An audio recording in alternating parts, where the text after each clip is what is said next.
Hi there. Welcome back to another lesson that can quietly change your English forever. Let me ask you something. Have you ever listened to someone speak English so smoothly that it made you feel behind? Like no matter how hard you try, you are always one step behind them. Is something nobody tells you. Most fluent speakers were once stuck on the exact same small rules you are about to learn today.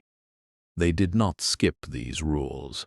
They mastered them quietly, one at a time, until speaking finally became easy. Today we look at rule number 2 from our 60 Important Rules of Grammar series. It is short, it is simple, but it removes one of the most common mistakes English learners make every single day. Stay with me till the end.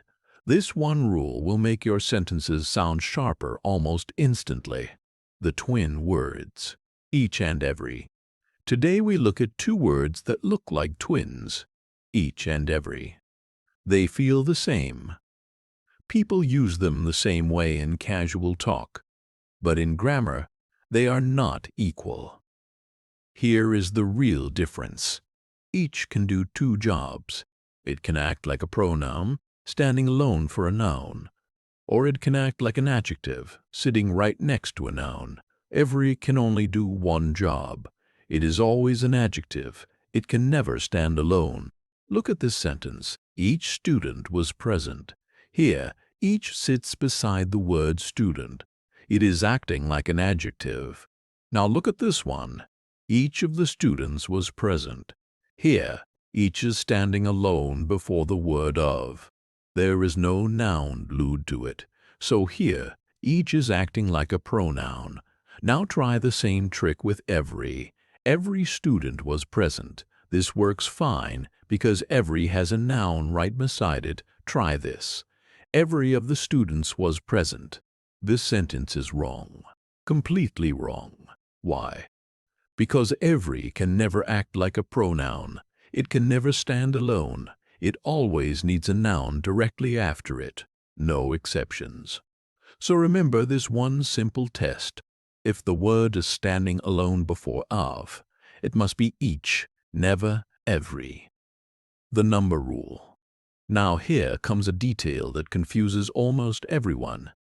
Each can be used for two things, or for more than two things.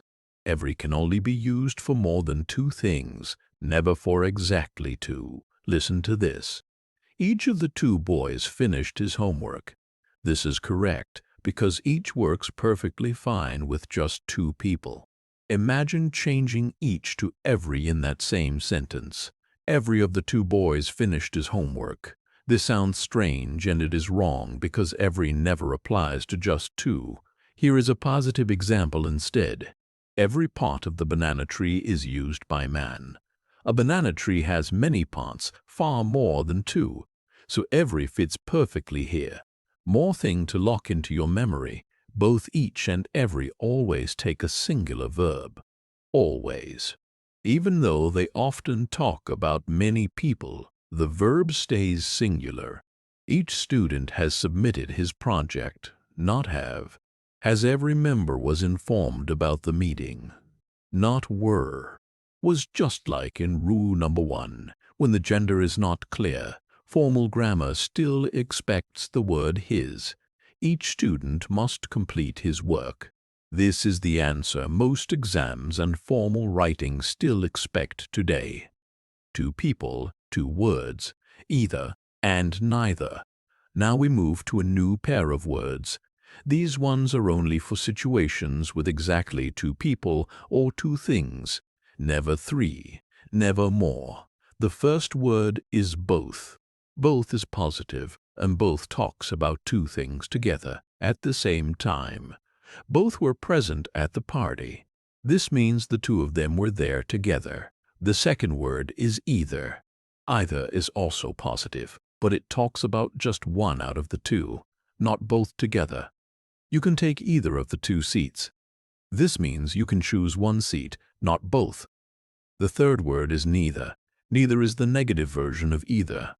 It means not one of the two. Neither of the two boys came to class. This means out of 2 boys, not even 1 came. Here is something many learners get wrong. People think adding the word to next to neither or either is unnecessary, almost like repeating yourself. It is not a mistake. Neither of the 2 students attended. This sentence is completely fine. The word to simply confirms the number clearly. It does not break any rule. More than 2, any and none. If either and neither only work for 2, what do we use for 3 or more? That is where any and none come in. Any is the positive word for more than 2 choices. You may choose any of the 3 colors. Here we have 3 colors, and any fits perfectly because the choices go beyond 2. None is the negative word for more than 2. None of the 5 students answered correctly. 5 students, and not even one of them got it right. Here is a small trap inside this rule. Some learners feel the urge to change a number, like 3 down to 2, just because they remember either and neither belong with 2.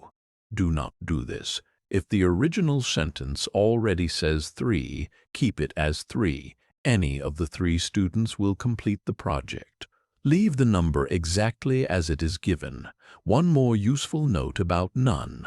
In real grammar, none can quietly take a singular or a plural verb depending on the sentence. But for exams and for the cleanest, safest answer, treat none as singular. None of the pens was working. This is the answer most formal tests expect. The selection secret and the Todd trick. Here is a secret pattern that ties everything together. You see the word of after each either, neither, any, or none, followed by a group. That group is almost always plural. Why?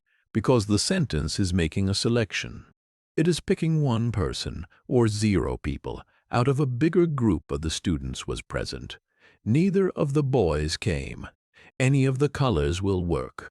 In every one of these, the noun after of is plural because we are choosing from many, but be careful. This rule only applies to selection.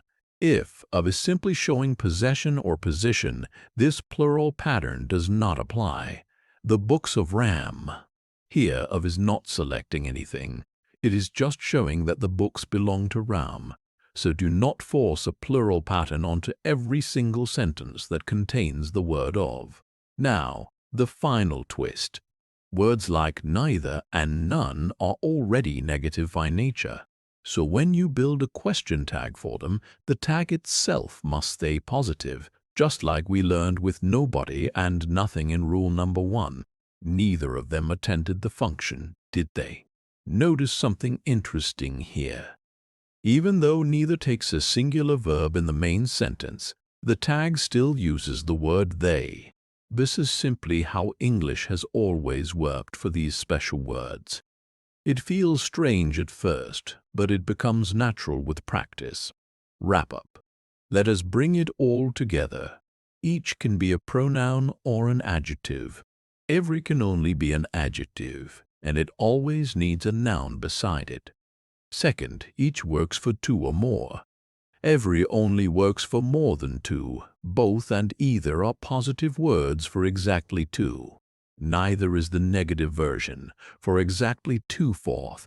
Any is positive for more than 2. None is negative for more than 2.